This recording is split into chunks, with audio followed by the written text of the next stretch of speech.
kamwe usiache kufanya vitu vidogo vidogo unavyovifanya kwa mke wako, kwani vitu vidogo vidogo unavyovifanya kwa mke wako vinajaza sehemu kubwa ya moyo wake. Kumbuka, mwanamke ana kiu ya kupendwa. Mwanamke ana kiu ya kushirikishwa. Mwanamke ni mtu wa hisia. Mwanamke huumia sana maumivu ya hisia. Mwanamke anapenda vitu vidogo vidogo, na mwanamke hapendi kusikia ukiwa unamsifia mwanamke mwingine.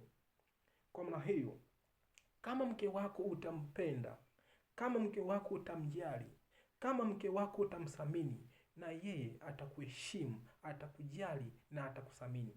Kwa hiyo, ili uweze kuishi maisha ya furaha na amani kwenye ndoa yako, hakikisha unampenda mke wako, na mke wako atakuheshimu, atakujali na atakuthamini. Kumbuka, mafanikio yako ndiyo furaha yangu.